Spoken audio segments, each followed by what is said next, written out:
DIIs लगातार मजबूत होते जा रहे हैं और वो एफआईआईज को पीछे छोड़ने वाले हैं। इसके पीछे का अहम कारण एफआईआईज की बिकवाली तो है ही, लेकिन भारतीय शेयर बाजार के लिए डीआईआईज का मजबूत होना बेहद ही अच्छा है, क्योंकि अब जो कंट्रोल है शेयर मार्केट का, उस पर से निर्भरता काफी हद तक एफआईआईज से हटकर डीआईआईज पर आ जाएगी।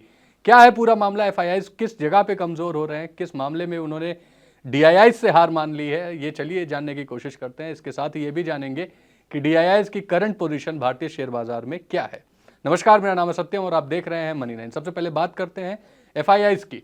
एफआईआईज लगातार बिकवाली कर रहे हैं, जिसकी वजह से एनएसई में उनकी जो पोजीशन है वो कम पड़ती जा रही है। अगर हम आंकड़ों की बात करें तो दिसंबर महीने में एफआईआईज की होल्डिंग रिकॉर्ड लो पर पहुंच गई, उनकी हिस्सेदारी सबसे निचले स्तर पर आ चुकी है।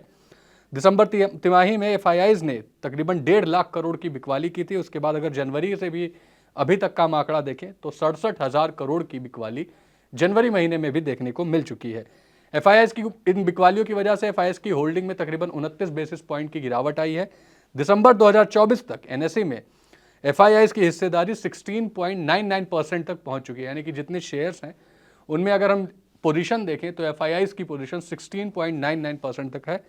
वहीं अगर हम उसके पहले के आंकड़ों को देखें तो वो तकरीबन 17.55% थी, यानी कि तकरीबन 29 बेसिस पॉइंट की गिरावट हमें यहाँ पे देखने को मिल रही है। पिछले 12 सालों का ये निचला स्तर है। अगर मैं मार्च 2015 के आंकड़े आपके सामने रखूं तो आप निश्चित तौर पर चौंक जाएंगे, क्योंकि उस समय एफआईआईज के पास भारतीय शेयर बाजार में 20.7% की होल्डिंग थी, वहीं डीआईआईज की होल्डिंग महज 10.38% थी। तो जाहिर सी बात है एफआईआईज की बिकवाली का असर उनकी पोजीशन पर दिख रहा है और लगातार उनकी पोजीशंस कम होती जा रही है, जिसकी वजह से डीआईआईज मजबूत होते जा रहे हैं। लेकिन डीआईआईज की पोजीशन क्या है फिलहाल मार्केट में, उनके पास कितने शेयर मौजूद हैं, चलिए इसको भी जान लेते हैं। तो आपको बता दें कि डीआईआईज जल्दी एफआईआईज को पछाड़ सकते हैं, क्योंकि दिसंबर 2024 तक डीआईआईज की पोजीशन में तकरीबन 23 बेसिस पॉइंट का इजाफा हुआ है।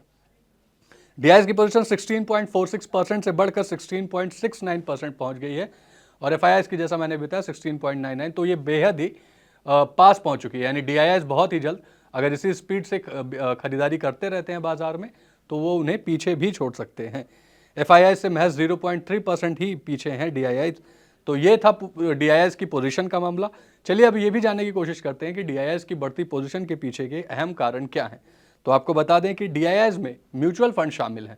म्यूचुअल फंड, इंश्योरेंस कंपनी, ये सब चीज़ें डीआईआईज का हिस्सा हैं, यानी कि डोमेस्टिक इंस्टीट्यूशनल इन्वेस्टर। डीआईआईज की पोजीशन बढ़ाने में सबसे ज़्यादा योगदान रहा है सिप्स का, यानी कि एसआईपीज का। हर महीने तकरीबन 26,000 करोड़ रुपए की एसआईपी आ रही है और ये पैसा इक्विटी मार्केट में ही लग रहा है, यानी कि डीआईआईज जो म्यूचुअल फंड है उन्हें मजबूरी में ही 26 करोड़ रुपए की खरीदारी खरीदनी पड़ रही है, जिससे लगातार इनकी पोजीशन बढ़ती जा रही है, इनमें इजाफा होता जा रहा है। और इसका क्रेडिट हमें देना चाहिए रिटेल पार्टिसिपेंट्स को, आपके जैसे पार्टिसिपेंट्स को, क्योंकि आपकी वजह से ही म्यूचुअल फंड्स मजबूत होते जा रहे हैं, उनके पास फंड है और वो खरीदारी कर पा रहे हैं। दिसंबर तिमाही में बात करें अगर डीआईआईज की खरीदारी की तो इन्होंने 1.85 लाख करोड़ रुपए की खरीदारी की है, जो कि एक बड़ा रीजन रहा है। इसके अलावा म्यूचुअल फंड्स में केवल, माफ कीजिएगा, डीआईआईज में केवल म्यूचुअल फंड्स ही नहीं, कंपनियां भी शामिल हैं। ऐसी कंपनियां जो इनके पास फंड होता है, जैसे कि इंश्योरेंस, पेंशन फंड्स और बैंक्स भी डीआईआईज की लिस्ट में शामिल है। इन्होंने भी, डीआईआईज ने बढ़कर खरीदारी की है दिसंबर तिमाही में और उसके बाद भी। अगर हम एफआईआईज की बिकवाली को भी ध्यान में रखें तो ये भी एक बड़ी वजह है। दरअसल उनकी पोजीशन लगातार कम हो रही है, इसकी वजह से हमें डीआईआईज का पोजीशन उनके पास आता हुआ दिखाई दे रहा है, अपनी हिस्सेदारी लगातार बेच रहे हैं। अब देखना ये होगा कि क्या आने वाले महीनों में डीआईआईज एफआईआईज को सरपास कर पाते हैं या नहीं। आपका इस पूरे मुद्दे पर क्या व्यू है हमें कमेंट में जरूर बताएं। वैसे ही वीडियोस के लिए देखते रहें मनी 9।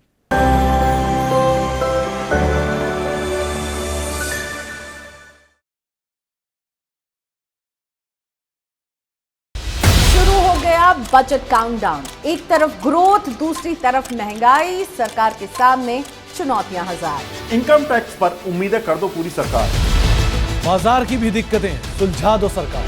सरकार के ऐलान और शेयरों में हलचल, शेयरों में हो रहा हर दिन नुकसान। आपकी उम्मीदें और सरकार का एक्शन, अपना घर हो जाए, कुछ ऐसा कर दो जुगाड़। बजट का सबसे पहले मिलेगा एनालिसिस। मनी 9 पर होंगे बड़े एक्सपर्ट जो सबसे पहले आपके लिए करेंगे बजट को डिकोड। 1 फरवरी सुबह 8 बजे से बजट को समझिए आसान भाषा में, सिर्फ मनी 9 पर।